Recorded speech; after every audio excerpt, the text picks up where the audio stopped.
जय हिंद दोस्तों। परिवर्तन क्लासेज के यूट्यूब चैनल पे एक बार फिर से आपका स्वागत है। लाइव क्लास स्टार्ट हो गया है, सब लोग जल्दी से जुड़ जाइए।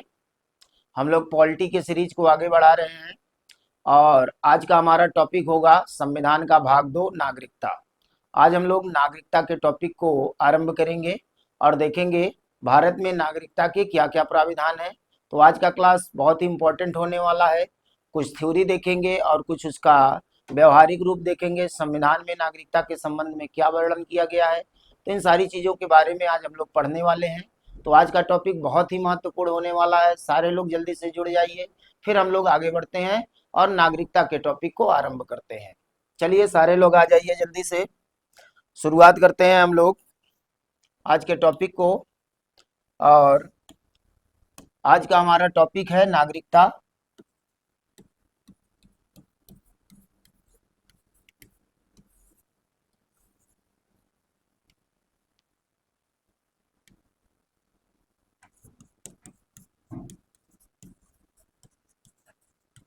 सिटीजनशिप।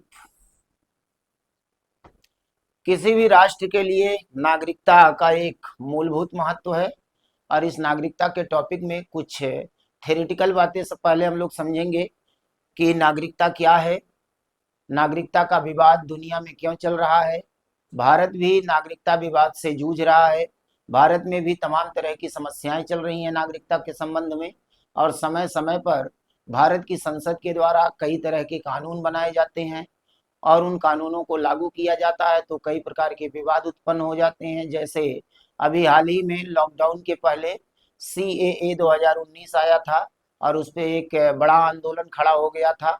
शाहीन बाग का आंदोलन चला था, बाद में सुप्रीम कोर्ट ने इस पे अपना वर्डिक्ट दिया, तब जाके मामला शांत हुआ। तो नागरिकता एक महत्वपूर्ण पार्ट है और पॉलिटी के सीरीज में हम लोग भारतीय संविधान के भाग 2 में नागरिकता को पढ़ते हैं। सारा प्राविधान नागरिकता से संबंधित भाग 2 में दिया गया है। तो हम लोग समझेंगे कि नागरिकता की समस्या क्या है, नागरिकता होती क्या है और भारतीय संविधान में नागरिकता के संबंध में क्या क्या प्राविधान किए गए हैं। तो सारे लोग जल्दी से जुड़िए और फिर हम लोग आगे बढ़ते हैं।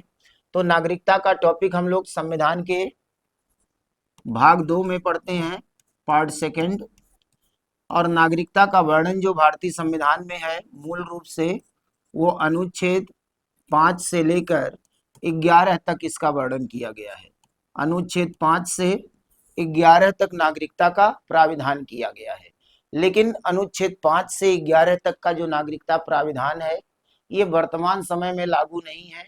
वास्तव में मूलभूत वर्णन केवल भाग 2 में किया गया था जब हमारा संविधान लागू किया गया 26 जनवरी 1950 को। उस समय नागरिकता के जो भी प्राविधान थे वो 5 से 11 के बीच में वर्णित थे, लेकिन इसमें नागरिकता देने के लिए जो प्राविधान था वे उन लोगों के लिए था जिनका जन्म 1950 के पहले हो चुका था। जो लोग 1950 के बाद भारत में जन्म ले रहे हैं वो लोग भारत के नागरिक होंगे या नहीं होंगे, इस संबंध में हमारा संविधान मौन था।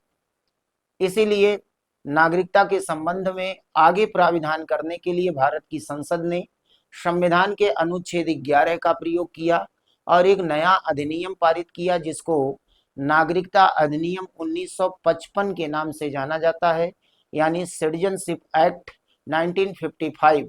इसी में नागरिकता के वर्तमान सभी प्राविधान वर्णित है, वर्तमान समय में यही लागू भी है। तो हमको नागरिकता अधिनियम भी पढ़ना है 1955 वाला। और नागरिकता अधिनियम 1955 में कई बार संशोधन भी हो चुके हैं और इन्हीं संशोधनों को हम CAA बोलते हैं। तो CAA के बारे में भी पढ़ना है। और अभी जो पिछला CAA आया था 2019 वाला, उस पर हमारे देश में एक बड़ा विवाद उत्पन्न हो गया था। तो विवाद क्यों हुआ, किन बिंदुओं पर विवाद था और उसका क्या निर्णय दिया सुप्रीम कोर्ट ने, इन सारी चीजों के बारे में हमको समझना है। लेकिन सबसे पहले हम लोग देखेंगे नागरिकता के बारे में कि नागरिकता होती क्या है और दुनिया के अलग अलग देशों में नागरिकता के संबंध में तमाम तरह के विवाद क्यों चल रहे हैं। तो चलिए हम लोग आरंभ करते हैं। पहले इसके कुछ सैद्धांतिक भागों को समझेंगे और फिर इसके व्यवहारिक स्वरूप को देखेंगे। तो स्टार्ट करते हैं हम लोग। शुरुआत हम लोग करेंगे और देखेंगे नागरिकता के संबंध में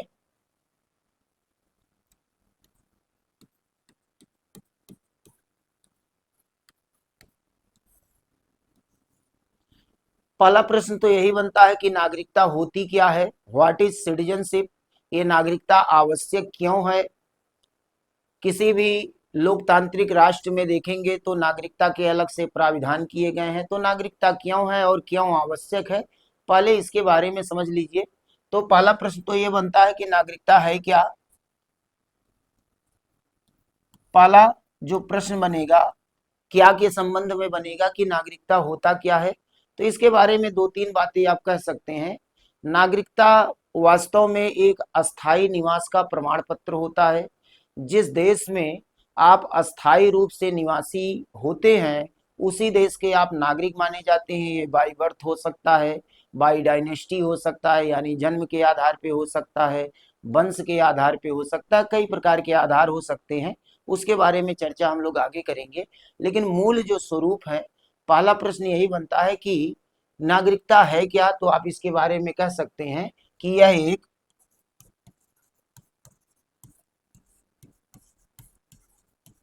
अस्थायी निवास का प्रमाण होता है। जहां के आप अस्थायी निवासी होते हैं वहीं के आप नागरिक माने जाते हैं। अब ये अस्थायी निवासी आप जन्म से भी हो सकते हैं या कहीं अन्य जगह पे जाके आप बस गए और लंबे समय तक वहां रहे, तो वहां की नागरिकता आपको प्राप्त हो सकती है वहां के विधियों के अनुरूप। तो एक तरीका तो ये है इसको समझने का कि जो अस्थायी निवास का प्रमाण होता है वही नागरिकता होता है। एक दूसरा तरीका भी इसको समझने के लिए कहा जा सकता है कि नागरिकता एक प्रकार का अधिकार है, और नागरिकता एक ऐसा अधिकार है जिस अधिकार को प्राप्त करने के बाद अन्य सभी अधिकार स्वतः प्राप्त हो जाते हैं। मतलब इसके बारे में कहा जाता है कि citizenship is a right to have rights, यानी नागरिकता एक ऐसा अधिकार है जिसके माध्यम से अन्य सभी अधिकार स्वतः प्राप्त हो जाते हैं, यानी अन्य अधिकारों को प्रदान करने वाला अधिकार होता है। ठीक है,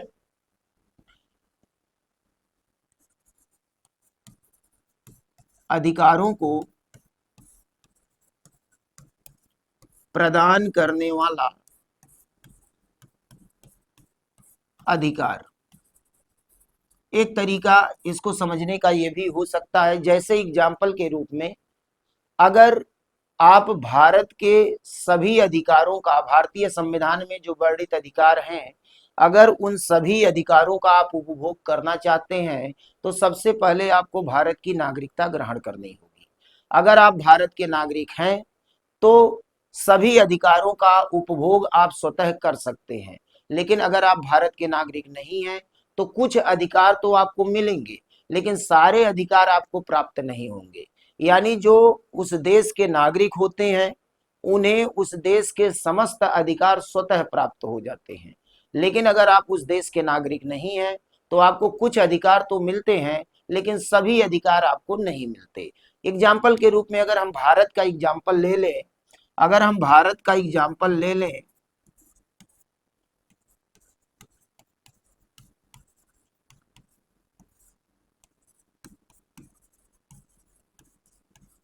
अगर हम संविधान के अनुरूप देखें, भारत का एग्जाम्पल अगर हम रखते हैं तो यहां पर एक तरफ भारत के नागरिकों को रख लेते हैं, दूसरे तरफ सभी को रख लेते हैं। तो भारतीय संविधान में वर्णित जो अधिकार हैं, कुछ अधिकार तो केवल भारत के नागरिकों को मिलता है लेकिन कुछ अधिकार ऐसा है जो सबको प्राप्त हो जाता है। जैसे अगर भारतीय संविधान में हम मौलिक अधिकारों की बात करें तो मौलिक अधिकारों में कुछ मौलिक अधिकार हैं जो केवल और केवल भारतीयों को प्राप्त है। जैसे आप संविधान के अनुच्छेद 15 की बात कर लीजिए, सामाजिक समानता का अधिकार, जिसमें आरक्षण का प्राविधान है। तो भारत में आरक्षण का लाभ वही प्राप्त कर सकता है जो भारत का नागरिक हो। कोई भी विदेशी भारत में आरक्षण प्राप्त नहीं कर सकता। तो अगर भारत में आरक्षण का लाभ लेना है तो आपको पहले भारत का नागरिक बनना होगा। तो अनुच्छेद 15 का मौलिक अधिकार केवल भारत के नागरिकों को मिला है, विदेशियों को नहीं मिला है। इसके साथ ही साथ अनुच्छेद 16 की बात कर लेते हैं, अवसर की समानता। सरकारी नौकरी अगर आपको चाहिए तो भारत का नागरिक आपको बनना पड़ेगा। जो भारत के लोग हैं, भारत के नागरिक हैं, केवल उन्हीं को भारत में सरकारी नौकरी मिल सकती है। तो अनुच्छेद 15, अनुच्छेद 16, अनुच्छेद 19 में जो 6 प्रकार की स्वतंत्रताएं हैं, ये केवल और केवल भारतीयों को मिली हुई हैं। तो इस प्रकार से देखेंगे तो बहुत सारे ऐसे अधिकार हैं जो केवल भारत के नागरिकों को मिला हुआ है, लेकिन कुछ अधिकार ऐसे भी हैं संविधान में जो सभी को प्रदान किया गया है। जैसे संविधान का अनुच्छेद 14 है, तो अनुच्छेद 14 सब पे लागू होता है, विधि के समक्ष समानता। तो चाहे कोई भारतीय हो, चाहे कोई विदेशी हो, अगर भारत में सॉरी अगर भारत में किसी विधि का वो उल्लंघन करेगा तो उसकी गिरफ्तारी होगी, उसको सजा दी जाएगी। उसमें ये नहीं देखा जाएगा कि वो भारतीय है कि विदेशी है। अगर अपराध किया जाएगा तो उसका पनिशमेंट उसको मिलेगा। तो अनुच्छेद 14 सब पे लागू होता है। इसी तरह से अनुच्छेद 21 की बात कर ले, प्राण व दैहिक स्वतंत्रता, जीने का हक सभी को है, चाहे कोई भारतीय हो चाहे विदेशी हो, ये अधिकार सबको मिला हुआ है। इसी तरह से अनुच्छेद 25 को ले लेंगे, तो अनुच्छेद 25 भी सबको प्राप्त है, चाहे कोई भारतीय हो या विदेशी हो। तो कहने का मतलब ये है कि अगर आप देश के नागरिक हैं तो आपको सभी अधिकारों का उपभोग करने का अवसर प्राप्त होगा। लेकिन अगर आप देश के नागरिक नहीं हैं तो कुछ मूलभूत अधिकार तो आपको मिल जाएंगे, जैसे शिक्षा, प्राथमिक शिक्षा का अधिकार मिल जाएगा, धर्म संबंधी अधिकार मिल जाएगा, ठीक ना, कानूनी सहायता प्राप्त करने का अधिकार मिल जाएगा, मानवाधिकार मिल जाएगा, इस तरह के कुछ अधिकार प्राप्त हो जाएंगे। लेकिन अगर आप उस देश के नागरिक नहीं हैं तो आपको बहुत सारे अधिकार प्राप्त नहीं हो सकते।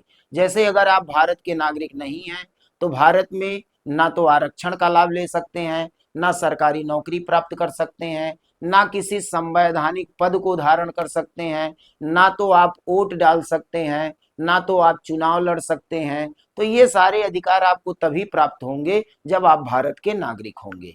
तो नागरिकता एक तरह का प्रमाण पत्र प्रदान करता है कि आपको सारे अन्य अधिकार स्वतः प्राप्त हो जाएंगे। तो नागरिकता का एक कॉन्सेप्ट आपके माइंड में डेवलप हो गया होगा कि नागरिकता वास्तव में एक प्रकार का अधिकार होता है, और अगर ये अधिकार आपको प्राप्त हो गया तो अन्य सभी अधिकार आपको स्वतः मिल जाएंगे, आपको कुछ करने की आवश्यकता नहीं है। लेकिन अगर आप देश के नागरिक नहीं हैं तो कुछ अधिकार, मूलभूत अधिकार तो आपको मिलेंगे, लेकिन सारे अधिकार आपको प्राप्त नहीं हो सकते। तो सारे अधिकारों का उपभोग करने के लिए सबसे आवश्यक है कि आप उस देश की नागरिकता ग्रहण कर लें। तो नागरिकता के कॉन्सेप्ट में ये 2-3 तरीकों से आप इसको समझ सकते हैं कि वास्तव में नागरिकता है क्या। वास्तव में ये है क्या, अस्थायी निवास का एक प्रमाण पत्र होता है। जहां पे आप अस्थायी रूप से निवास करते हैं वहां की आपको नागरिकता मिल जाती है, और फिर वहां के सारे अधिकार शक्तियों का उपभोग आप करने लगते हैं। और ये राइट टू हैव राइट्स कहा जाता है, यानी जब आप किसी देश के नागरिक हो जाते हैं तो उस देश में सभी अधिकारों का उपभोग करने के आप अधिकारी हो जाते हैं। तो नागरिकता अत्यंत आवश्यक मापदंड है। नागरिक होना किसी देश का सबसे महत्वपूर्ण बिंदु है। अगर आप किसी देश के नागरिक हैं तो सारे अधिकार आपको मिलेंगे, अगर किसी देश के नागरिक नहीं है तो कुछ अधिकार तो मिलेंगे लेकिन सारे अधिकार आपको प्राप्त नहीं हो सकते। यही कारण है कि दुनिया में नागरिकता के संबंध में विवाद बहुत सारा चल रहा है। अलग अलग तरह के विवाद अलग अलग देशों में चल रहे हैं, भारत भी इससे अछूता नहीं है। भारत में भी घुसपैठ की समस्या हो रही है, बहुत सारे बाहरी लोग भारत में आकर के चोरी से रह रहे हैं, पुलिस उनको ढूंढती है, जेल में डालती है, डिटेंशन सेंटर में डालती है। अभी कुछ दिन पहले न्यूज आया था, आप लोग अगर न्यूज के टच में होंगे, कि असम की हेमंता सरकार ने कुछ घुसपैठियों को पकड़ा है और पकड़ के उनको डिटेंशन सेंटर में डाल दिया। तो नागरिकता विवाद ही है ये। नागरिकता एक अत्यंत आवश्यक अधिकार होता है। जब तक आपको नागरिकता प्राप्त नहीं होगी तब तक आप अधिकारों का इस्तेमाल नहीं कर सकते। यही कारण है कि दुनिया में अलग अलग तरह के विवाद हैं। अब प्रश्न बनता है कि दुनिया में नागरिकता का ये विवाद उत्पन्न क्यों होता है, अलग अलग देशों में अलग अलग तरह के विवाद चल रहे हैं। तो चलिए थोड़ा सा इसको भी समझ लेते हैं कि दुनिया के देशों में नागरिकता का विवाद हो क्यों रहा है। अगर इसकी हम बात करेंगे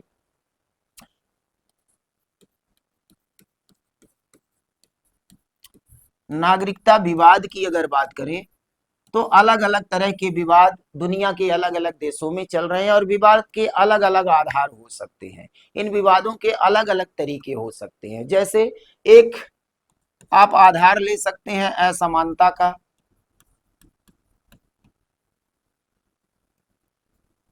असमानता का एक आधार होता है। जैसे दुनिया में कुछ देश ऐसे हैं जो विकसित हैं, अमीर हैं, वहाँ पे सुख सुविधाएं ज्यादा हैं, वहाँ बेरोजगारी कम है, गरीबी कम है, व्यवस्थाएं अच्छी हैं। और दूसरे तरह के देश हैं जो गरीब है, वहाँ बेरोजगारी ज्यादा है, भुखमरी है, तमाम समस्याएं हैं। तो एक अमीर देश है और दूसरे तरफ गरीब देश है। तो हर व्यक्ति चाहता है कि हमको गरीबी से इजात मिले, गरीबी से हम बाहर निकले। तो लोग प्रयास करते हैं कि इस देश से निकलकर अगर इस देश में हम किसी तरह से आ जाएं तो हमारा कष्ट कट जाएगा, हमारी समस्या समाप्त हो जाएगी। तो लोग ऐसे देशों का नागरिक बनना चाहते हैं जिस देश में इंफ्रास्ट्रक्चर बेहतर डेवलप है, जिस देश में आधुनिक व्यवस्थाएं अच्छी है, जिस देश में आर्थिक स्थिति अच्छी है, आर्थिक विकास बेहतर तरीके से चल रहा है। तो ऐसे देश के लोग इस देश का नागरिक बनने का प्रयास करते हैं। तो यहाँ नागरिकता का विवाद उत्पन्न हो जाता है, क्योंकि इस देश के लोग नहीं चाहते कि ऐसे लोग यहाँ पे आए, यहाँ पे आएंगे तो इनके ही संसाधनों का उपभोग करेंगे। तो ये तमाम तरह की समस्याएं चलती रहती हैं ऐसे स्थानों पर।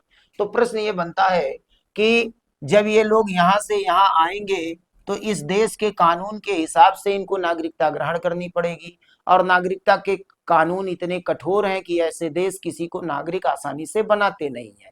तो ये ऐसे देश के लोग क्या करते हैं, चोरी से इस देश में घुसना आरंभ कर देते हैं, घुसपैठिए के रूप में इस देश में आना शुरू कर देते हैं और यहीं से शुरू हो जाता है नागरिकता का विवाद। तो एक आधार होता है जो असमानता का आधार बनता है। इसके अलावा दूसरा आधार बनता है संभावनाएं।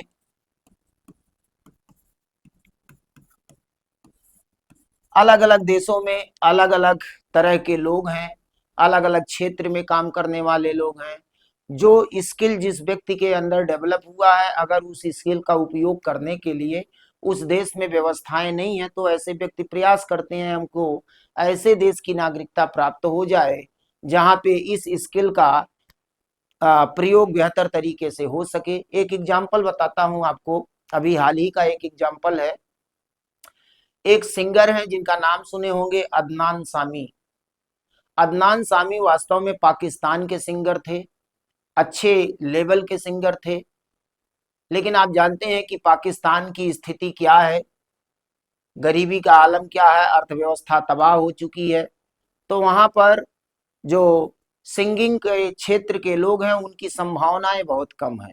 और भारत में जो फिल्म इंडस्ट्री है, बॉलीवुड है, उसका विकास बहुत तेजी से हो रहा है, लाखों लोग इसमें कार्य कर रहे हैं। तो अदनान सामी ने प्रयास किया कि हमको भारत की नागरिकता मिल जाए तो हम अपने स्किल का उपयोग बेहतर तरीके से कर पाएंगे। तो भारत में जो नागरिकता का कानून है उस कानून के हिसाब से अदनान सामी ने भारत में एक लंबा समय बिताया और अभी हाल ही में कुछ समय पहले अदनान सामी को भारत की नागरिकता प्राप्त हो गई। तो इस तरह से उन्होंने अपने देश की नागरिकता छोड़ दिया क्योंकि वहां संभावनाएं कम थी, और भारत की नागरिकता ले लिया क्योंकि सिंगिंग के क्षेत्र में उनका स्कोप यहाँ उज्जवल था। तो इन्होंने यहाँ का नागरिकता प्राप्त करने के बाद अपने सिंगिंग के फील्ड में आगे बढ़ रहे हैं। तो संभावनाएं जहाँ ज्यादा होती हैं वहां पे लोग नागरिक बनना चाहते हैं ऐसे देशों के। आप जरा सोचिए कि आईपीएल के जो खिलाड़ी होते हैं, इंडियन क्रिकेट लीग जो है, इंडियन प्रीमियर लीग में जो खिलाड़ी होते हैं बहुत कम समय में ढेर सारा पैसा कमा लेते हैं।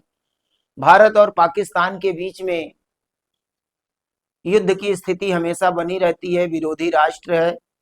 तो भारत के आईपीएल में पाकिस्तान के क्रिकेट खिलाड़ियों को प्रतिबंधित कर दिया गया है, पाकिस्तान के खिलाड़ी भारतीय आईपीएल में नहीं खेल सकते।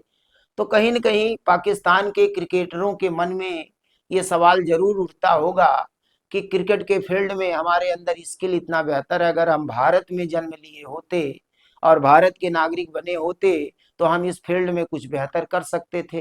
तो कहने का मतलब यह है कि संभावनाएं जो होती हैं ये भी किसी दूसरे देश की नागरिकता ग्रहण करने के लिए व्यक्ति को प्रेरित करती हैं। तो इस तरह से तमाम तरह के विवाद और तमाम तरह की चीजें दुनिया में चल रही है। लोग घुसपैठ करके दूसरे देश में घुसना चाहते हैं, रहना चाहते हैं, नागरिक बनना चाहते हैं, जिसकी वजह से तमाम तरह के विवाद चल रहे हैं।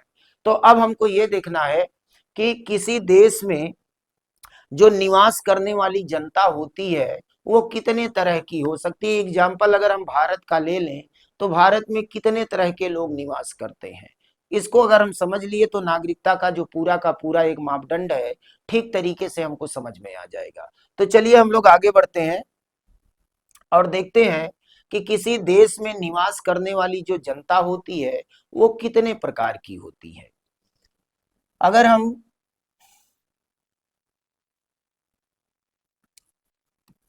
जनता की बात करें, पब्लिक की बात करें, किसी भी देश में किसी स्टेट में निवास करने वाली जो जनता होती है वो मुख्य रूप से तीन कैटेगरी के होते हैं। तीन तरह के लोग होते हैं किसी देश में निवास करने वाले लोग।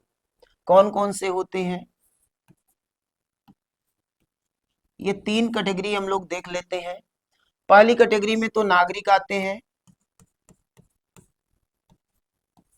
तो नागरिक के बारे में तो हम लोग समझ ही लिए कि नागरिकता क्या है। अधिकारों का उपभोग करने के लिए आपको उस देश का नागरिक होना आवश्यक है। तो अगर हम भारत का एग्जाम्पल ले लें तो भारत में 95% की जो जनसंख्या है वो भारत के नागरिक हैं। उनको फुल स्टेटस मिला हुआ है इंडियन सिटीजन होने का, सारे अधिकारों का वो उपभोग कर रहे हैं। लेकिन भारत में 5% ऐसे लोग हैं जो भारत के नहीं हैं, अन्य देशों के हैं। तो जो अन्य देशों से आए हुए लोग होते हैं किसी देश में तो उनको विदेशी कहा जाता है। तो किसी देश में निवास करने वाली जो जनता होती है वो नागरिक तो होती ही है, लेकिन कुछ विदेशी भी उस देश में निवास करते हैं।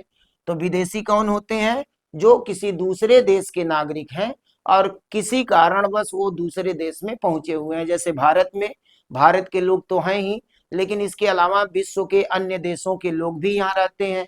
कोई यहाँ बिजनेस के सिलसिले में आया है, कोई विद्यार्थी के रूप में पढ़ने आया है, या कोई टूर करने के लिए भारत में भ्रमण करने के लिए आया है, कोई इलाज कराने के लिए आया है। तो भारत में 95% की जनसंख्या नागरिकों की है, लेकिन कुछ परसेंट लोग ऐसे होते हैं जो विदेशी हैं और वो लोग भारत में विभिन्न उद्देश्यों से आए हुए हैं और उसी उद्देश्य की पूर्ति के लिए कुछ समय के लिए वे लोग देश में रहते हैं। तो ऐसे लोगों को विदेशी कहा जाता है। तो दो कैटेगरी बन गई किसी देश में निवास करने वाली जनता की।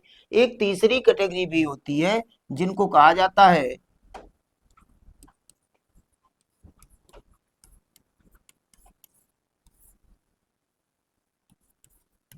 राज्य विहीन लोग, स्टेटलेस पीपुल इनको कहा जाता है।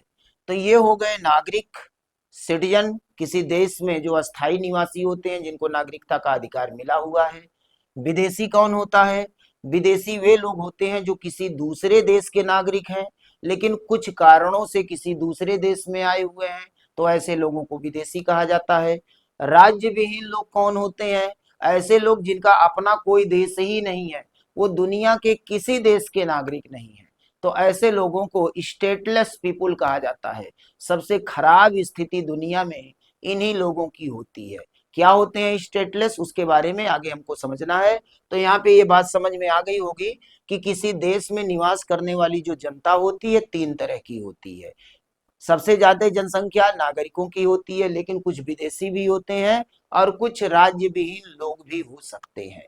तो नागरिक तो आप जान ही रहे हैं, जिनको नागरिकता का अधिकार मिला हुआ है संविधान के माध्यम से, कानून के माध्यम से, जिनको ये अधिकार मिला हुआ है। हमको समझना है विदेशियों के बारे में। किसी दूसरे देश के लोग जब हमारे देश में आ जाएंगे तो ऐसे लोगों को विदेशी कहा जाता है। लेकिन विदेशी भी तीन कैटेगरी के बनते हैं। विदेशी जो होते हैं वो तीन तरह के होते हैं। अब ये तीन तरह के विदेशी कौन है भाई? इन विदेशियों को क्या बोलते हैं? इनको फॉरेनर्स या एलियन कहा जाता है। एलियन से कंफ्यूज मत होइएगा कि वो दूसरे ग्रह से आए हुए लोग, दूसरे ग्रह से भी आए हुए लोगों को एलियन कहा जाता है, दूसरे देश से आए हुए लोगों को भी एलियन कहा जाता है। तो आप फॉरेनर बोलिए या एलियन बोलिए, दोनों का मतलब एक है। तो जो विदेशी होते हैं, जो फॉरेनर्स होते हैं, वो भी तीन तरह के होते हैं। कौन कौन से होते हैं? विदेशियों की तीन कैटेगरी बनती है। एक को कहा जाता है वैध विदेशी, वैध विदेशी, लीगल फॉरेनर। एक होते हैं अवैध विदेशी, अवैध विदेशी, इलीगल फॉरेनर। और एक तीसरी कैटेगरी होती है जिनको कहा जाता है रिफ्यूजी, शरणार्थी, शरणार्थी। तो ये तीन तरह के विदेशी होते हैं किसी देश में, जो लोग आकर के कुछ समय के लिए निवास करते हैं लेकिन उस देश के नागरिक नहीं होते, तो ऐसे लोगों को विदेशी कहा जाता है। तो अब प्रश्न बनता है कि ये वैध विदेशी कौन होते हैं, अवैध विदेशी कौन है, और शरणार्थी किसे कहा जाता है। तो इसको समझते हैं थोड़ा सा ऊपर करके। यहां देखिए,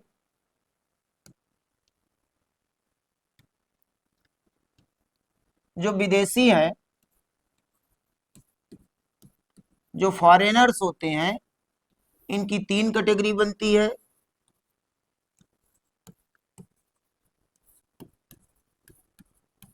एक वैध विदेशी हैं, दूसरे अवैध विदेशी हैं,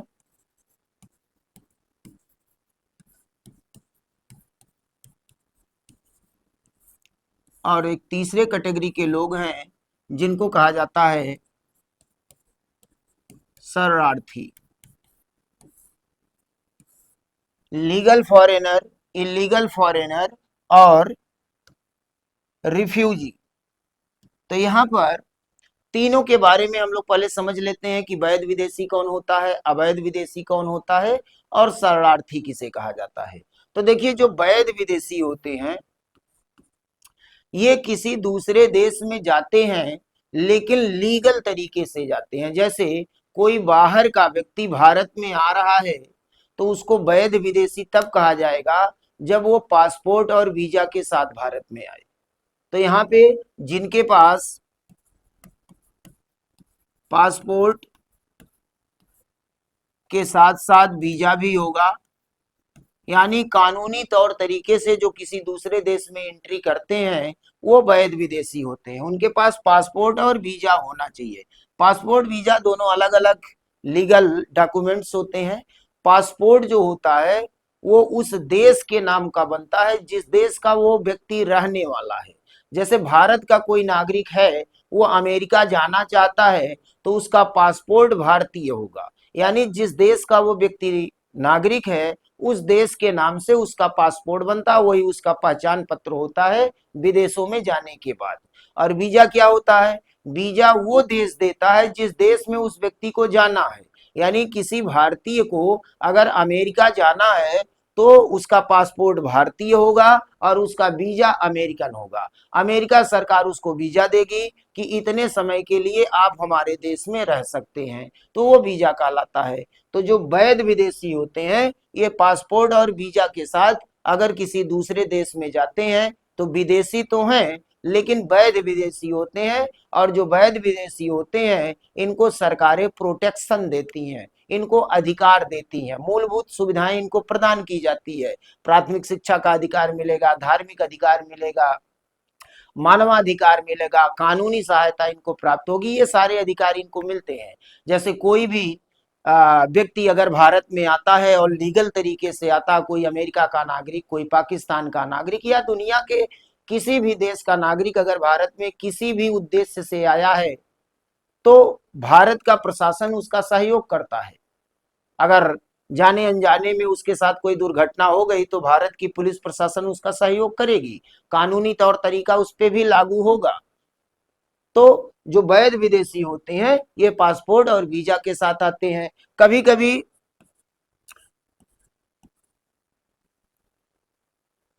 कुछ देशों के बीच में ग्रीन कार्ड बनाया जाता है, तो ग्रीन कार्ड से भी काम चल सकता है।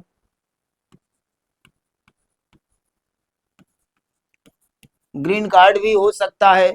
वैधता को साबित करने के लिए कुछ देशों के बीच में ऐसे समझौते होते हैं कि वहां वीजा की आवश्यकता नहीं पड़ती, पासपोर्ट की आवश्यकता नहीं पड़ती। एक बार ग्रीन कार्ड बन गया तो आना जाना लगा रहेगा, उनकी जांच नहीं होगी, वही ग्रीन कार्ड ही उनका पहचान पत्र हो जाता है। इसके अलावा एक तरीका और हो सकता है, कोई भी संधि या समझौता, संधि या समझौता, कुछ देशों के बीच में ऐसी संधि या समझौता होता है जहां पर लोगों के आवागमन के लिए पासपोर्ट वीजा की आवश्यकता नहीं पड़ती, जैसे भारत और नेपाल के बीच में है। अब भारत के लोग अगर नेपाल जाना चाहें तो ना तो उन्हें पासपोर्ट चाहिए ना तो वीजा चाहिए, नेपाल के लोग भारत आना चाहें तो ना उनको पासपोर्ट चाहिए ना वीजा चाहिए। तो देश के बीच में समझौते के परिणाम के आधार पर इस तरह की व्यवस्थाएं की जाती हैं। तो कुल मिला के देखेंगे, वैध विदेशी कौन होते हैं? ऐसे लोग जो लीगल तरीके से, कानूनी तौर तरीके से उस देश के कानून का पालन करते हुए उस देश में एंट्री करते हैं। तो ऐसे लोगों को विदेशी तो कहा जाएगा, लेकिन ये वैध विदेशी हैं और इनको मूलभूत सुविधाएं प्राप्त होती हैं। तो ये तो हो गई वैध विदेशियों की बात। दूसरी कैटेगरी जो आती है, इनको कहा जाता है अवैध विदेशी। अब ये अवैध विदेशी कौन होते हैं? ऐसे लोग जिनके पास पासपोर्ट वीजा नहीं है और वो चोरी से किसी देश में घुस आए, बिना कागजात के किसी देश में एंट्री कर गए, तो ऐसे लोगों को अवैध विदेशी कहा जाता है। और साधारण भाषा में इन्हीं को हम घुसपैठिया बोलते हैं। और जब कोई घुसपैठिया किसी देश में एंट्री करेगा तो यह एक अपराध होता है। अलग अलग देशों में अलग अलग तरह के कानून है और उसी कानून के तहत उन पर कार्रवाई की जाती है, उनकी गिरफ्तारी होगी, उनको जेल में डाला जाएगा, उन पर मुकदमा चलेगा और फिर उनको सजा सुना दी जाएगी। कुछ देशों में तो डायरेक्ट मृत्यु दंड दे दिया जाता है, स्वीकार ही नहीं किया जाता, क्योंकि कोई घुसपैठ करके अगर किसी देश में आ रहा है तो उसका उद्देश्य पता नहीं क्या है। हो सकता है वो देश को नुकसान पहुंचाने के लिए आ रहा हो, आतंकवादी हो, कुछ भी हो सकता है। तो ऐसे लोगों को अवैध विदेशी कहा जाता है, यानी इनके पास पासपोर्ट वीजा नहीं होगा, कागजात नहीं होंगे,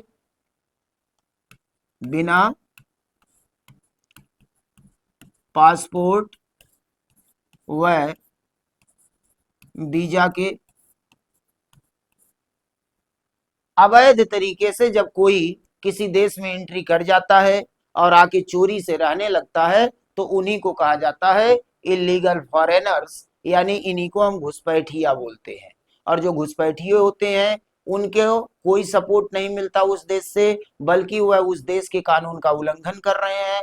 ऐसे लोगों की गिरफ्तारी होगी और उनको सजा दी जाएगी। भारत में भी इस तरह का कानून है, 1946 का फॉरेनर एक्ट है और उसी एक्ट के आधार पर यहाँ पे कार्रवाई की जाती है और उनको सजा दी जाती है।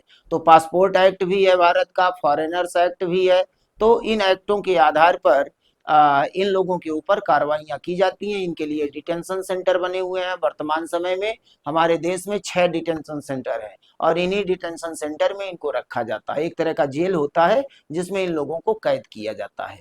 तो ऐसे लोगों को कहा जाता है अवैध विदेशी। एक तीसरी कैटेगरी भी होती है जिनको कहा जाता है शरणार्थी। अब ये शरणार्थी कौन होते हैं भाई? शरणार्थी, रिफ्यूजी जिनको कहा जाता है। जो रिफ्यूजी होते हैं, शरणार्थी होते हैं, ये जब किसी देश में एंट्री करते हैं तो इनके भी पास भी कागजात नहीं होते, इनके पास भी पासपोर्ट वीजा नहीं होता। लेकिन जब ये किसी देश में एंट्री करते हैं तो ये चोरी से नहीं रहते, बल्कि ये सरकार के सामने अपने आप को सरेंडर कर देते हैं, सरकार के सामने उपस्थित होते हैं और अपने समस्याओं को बताते हैं कि जिस देश में वो रहने वाले हैं उस देश में कोई समस्या चल रही थी जिसके कारण जान बचाने के लिए उनको अपना देश छोड़ना पड़ा। कुछ समय के लिए इस देश में एंट्री कर गए हैं और उनको शरण की आवश्यकता है। तो वो देश तय करता है कि हम इनको शरण देंगे या नहीं देंगे। तो जब ये लोग शरण मांगते हैं तो इनको एसाइलम सीकर कहा जाता है, शरण प्रार्थी कहा जाता है।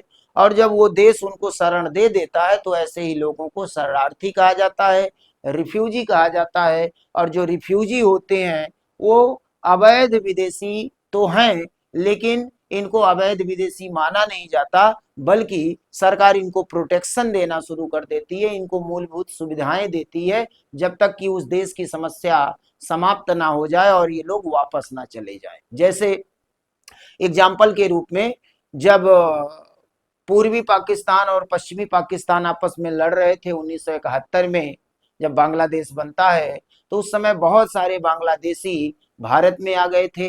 तो भारत सरकार ने इनको शरण दे दिया था, तो ये शरणार्थी हो गए। इसी तरह से कई देशों के लोग भारत में आते रहे और इनको शरण मिलता रहा।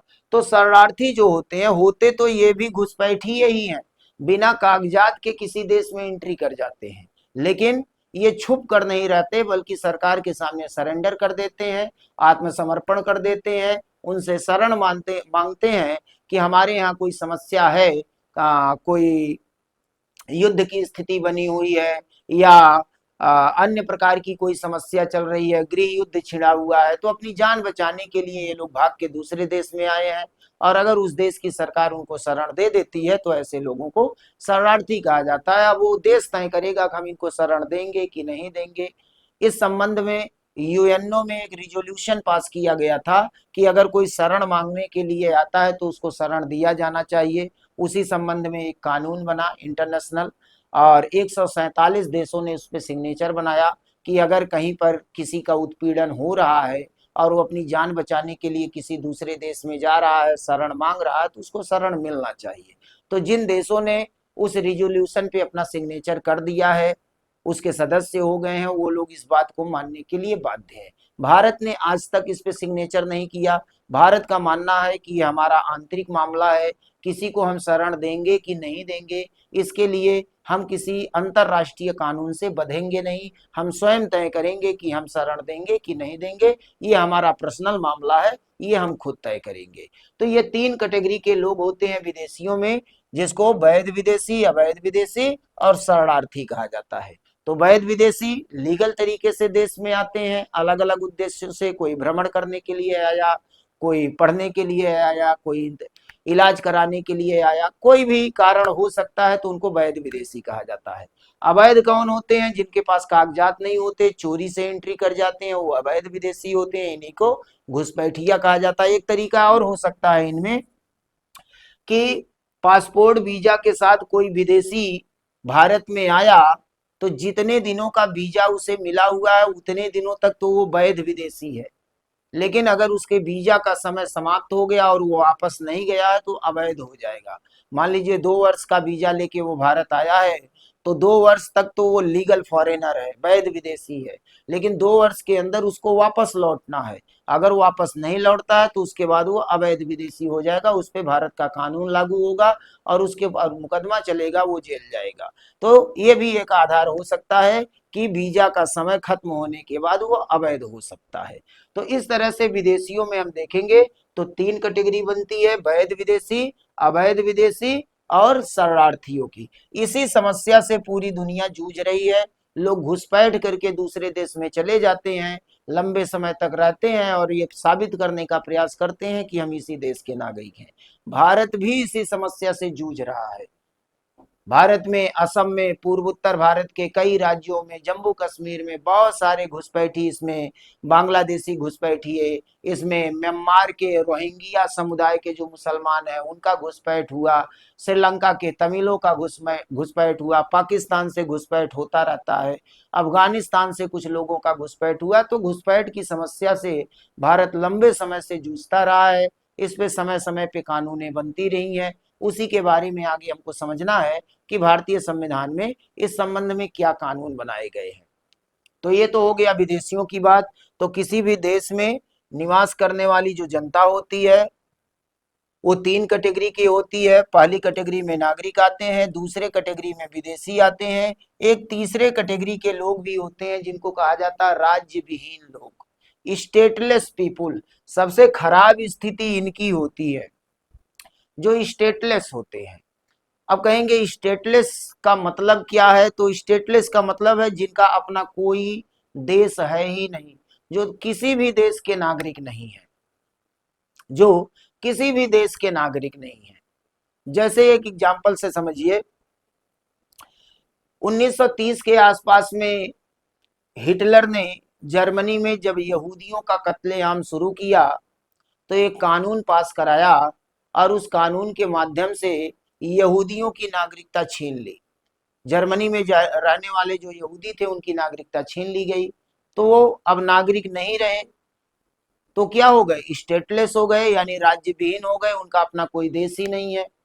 इसी तरह से 1948 में श्रीलंका में हुआ, वहां भी एक कानून बना करके तमिलों की नागरिकता छीन ली गई और वहां के निवास करने वाले लगभग 7 लाख तमिल राज्य विहीन हो गए, भाग भाग करके वो भारत आने लगे। करीब 7 लाख लोगों का प्रवास हुआ था भारत में, और इनमें से लगभग 4 लाख लोगों को नागरिकता दी जा चुकी है, लेकिन अभी भी करीब 3 लाख लोग ऐसे हैं जिनको नागरिकता नहीं मिली है। तो ऐसे लोग स्टेटलेस हैं, ना तो वो श्रीलंका के नागरिक रहे और ना ही इनको अभी तक भारत की नागरिकता मिल पाई है, तो ऐसे लोगों को स्टेटलेस कहा जाएगा।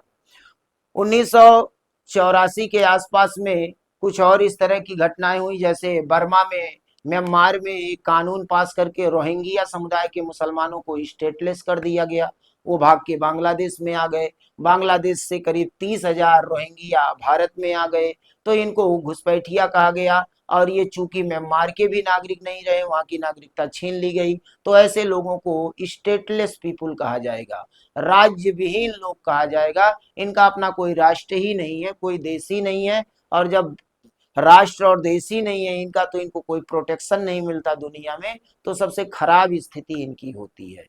तो इस तरह से आप देखेंगे कि किसी भी देश में निवास करने वाली जो जनता होती है वो 3 प्रकार की होती है। नागरिक होते हैं जिनको सारे अधिकार मिले हुए हैं, विदेशी होते हैं जिनको कुछ अधिकार तो मिलता है लेकिन सारे अधिकार नहीं मिलते। विदेशियों में भी 3 कैटेगरी बनती है, वैध विदेशी, लीगल फॉरेनर, इलीगल फॉरेनर और रिफ्यूजी।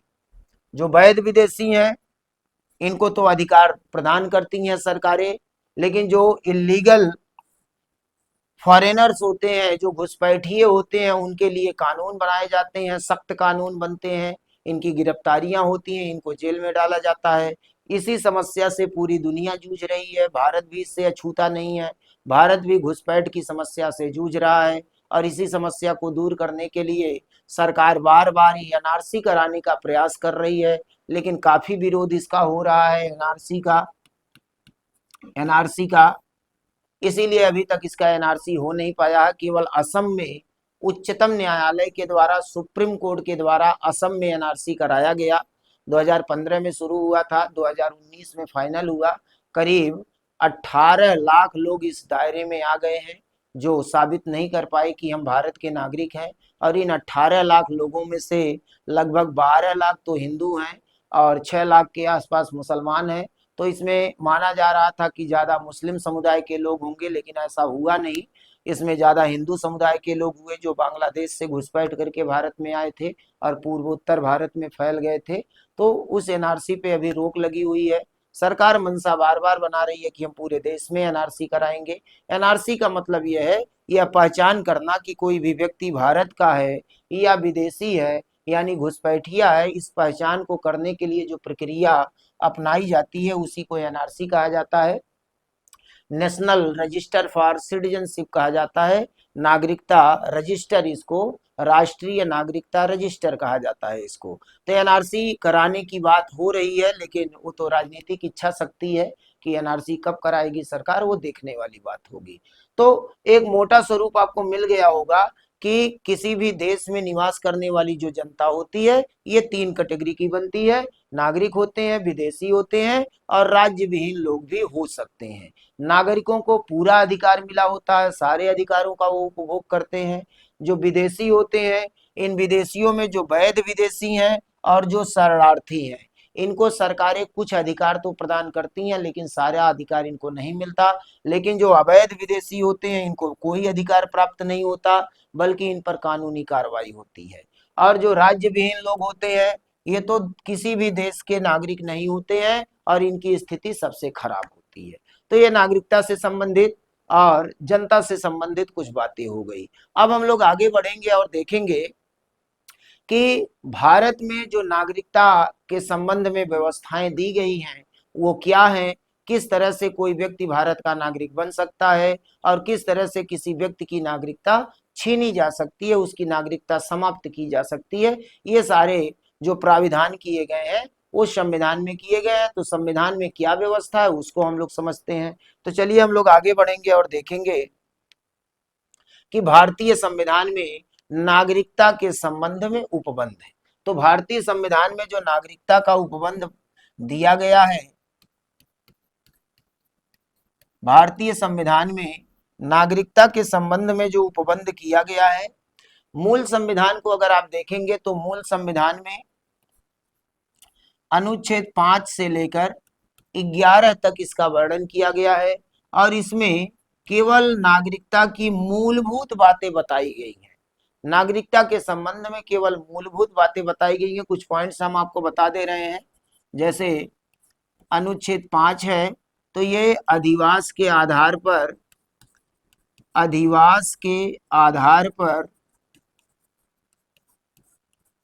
नागरिकता की बात करता है।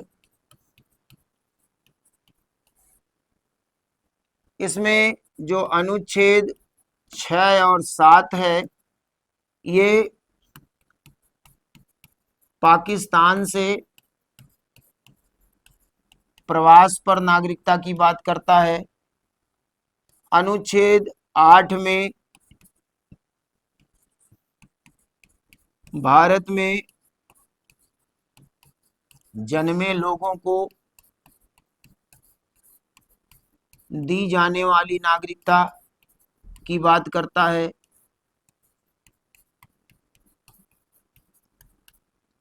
अनुच्छेद 9 को देखेंगे तो इसमें एकल नागरिकता की बात की गई है।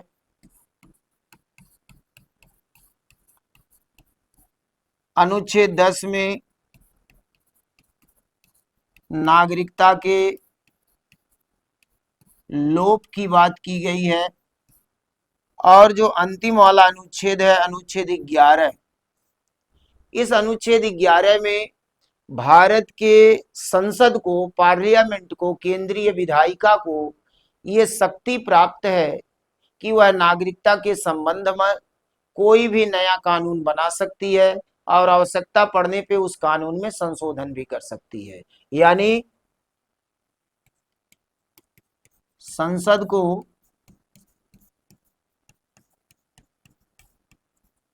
नागरिकता के संबंध में शक्ति, नागरिकता के संबंध में शक्ति प्रदान की गई है।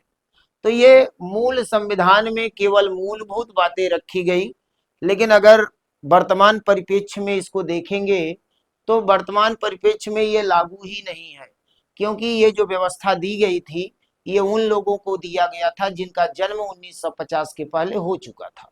जो लोग भारत की नागरिकता मांग रहे थे, जब हमारा देश आजाद हुआ उस समय नागरिकता का भी प्राविधान किया जाने लगा। तो उस समय भारत में भारत के लोग तो थे ही, लेकिन बहुत सारे विदेशी भी भारत में रह रहे थे, खासकर अंग्रेजों का ही शासन था भारत में।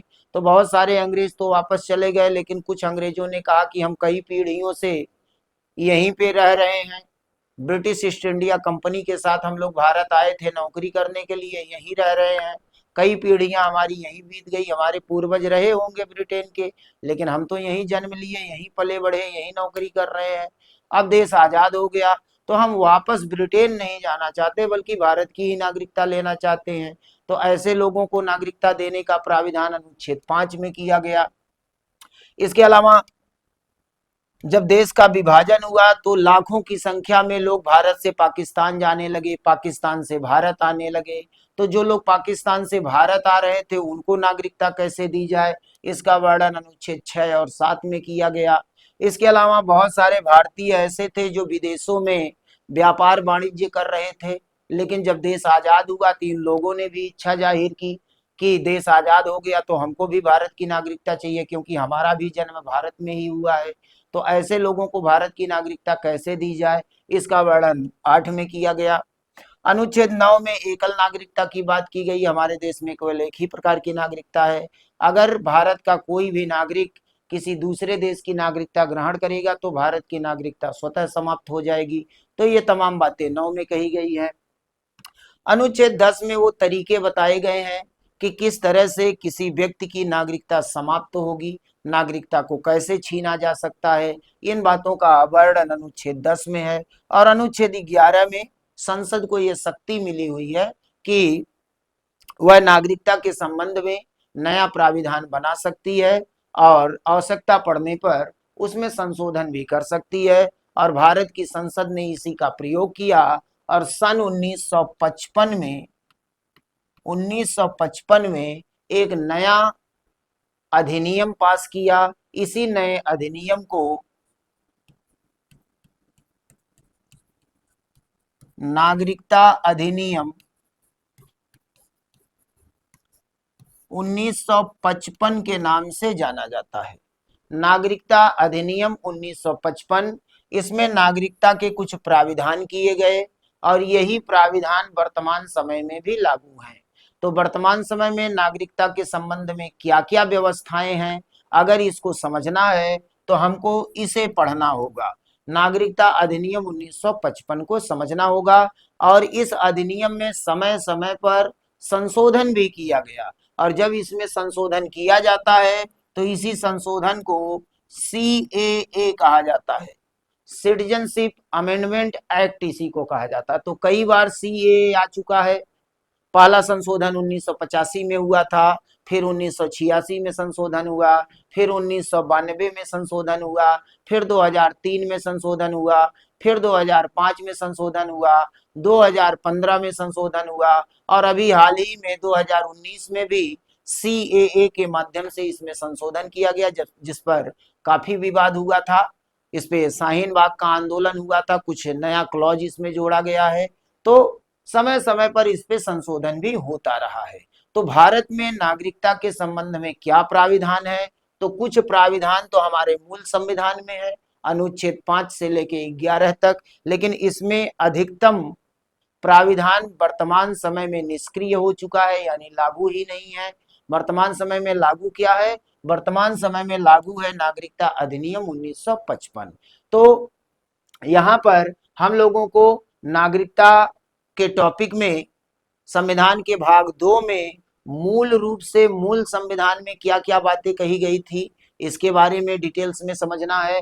और सबसे महत्वपूर्ण है कि ये जो नागरिकता अधिनियम 1955 है, इस नागरिकता अधिनियम 1955 को हमें समझना होगा। अगर नागरिकता अधिनियम 1955 हम लोग पूरा ठीक से समझ लेंगे तो भारत में नागरिकता कैसे मिल सकती है, नागरिकता कैसे जाएगी, नागरिकता का क्या क्या प्राविधान है, वो सारी चीजें यहीं से हमारी क्लियर होंगी। तो जितने भी संशोधन अभी तक हुए हैं 1985, 86, 92, 2003, 2005, 2008, 2015, 2019 के संशोधन, ये सारी चीजों को हम लोगों को इसमें समझना है।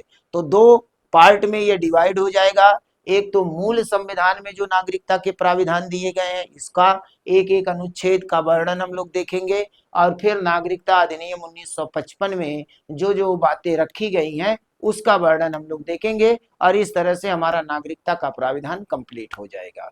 तो आज के क्लास में हम लोगों ने इसके थीम को समझ लिया कि नागरिकता होता क्या है, नागरिकता का महत्व क्या है, दुनिया में नागरिकता से संबंधित इतने विवाद क्यों चल रहे हैं, नागरिकता का विवाद कैसे कैसे सुलझाया जा रहा है दुनिया के देशों के द्वारा, भारत में नागरिकता से संबंधित क्या क्या समस्याएं हैं, इसके अलावा किसी भी देश में निवास करने वाली जो जनता है वो कितने तरह की होती है, उसी के आधार पे जो नागरिक होते हैं उनको सबसे ज्यादा अधिकार मिला होता है। लेकिन जो विदेशी होते हैं उसमें जो वैध विदेशी हैं वो तो ठीक है, लेकिन जो अवैध विदेशी होते हैं, घुसपैठिया होते हैं, उनके लिए अलग अलग तरह के कानून बने हुए हैं दुनिया के अलग अलग देशों में, उन पे कार्रवाइयां होती हैं।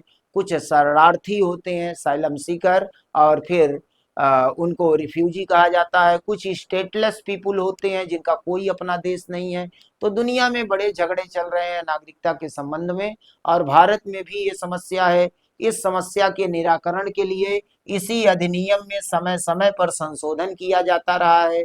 तो संशोधनों के साथ इस अधिनियम को हम लोगों को समझना है, इसी से हमारा नागरिकता अधिनियम कंप्लीट होगा और ये नागरिकता का टॉपिक हमारा कंप्लीट हो जाएगा। तो हमें लग रहा है कि आज की क्लास को हम लोगों को यहीं पे रोकना चाहिए और नेक्स्ट क्लास में इन अनुच्छेदों को डिटेल्स में हम लोग समझेंगे और नागरिकता अधिनियम में नागरिकता के क्या क्या प्राविधान है, नेक्स्ट लेक्चर में हम लोग इसको कंप्लीट कर लेंगे और इस तरह से 2 लेक्चर में नागरिकता का टॉपिक हम लोगों का कंप्लीट हो जाएगा। तो आज की क्लास में हम लोगों ने सैद्धांतिक पक्षों को देख लिया कि किस तरह से नागरिकता की व्यवस्था होती है, नागरिकों को क्या अधिकार मिलता है, क्या नहीं मिलता है, ये तमाम चीजें हम लोग आज की क्लास में समझ लिए।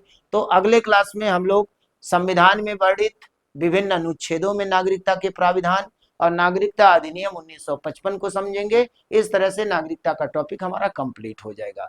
तो आज का क्लास इसी नोट के साथ हम लोग पूरा करेंगे और हर बार की तरह आप सभी व्यूअर्स से वही अपील है पुराना वाला कि आप लोग चैनल को जरूर सब्सक्राइब करिए, वीडियो को लाइक करिए, इसके अलावा वीडियो को शेयर करिए और इसी के साथ आज की क्लास को विराम देते हैं।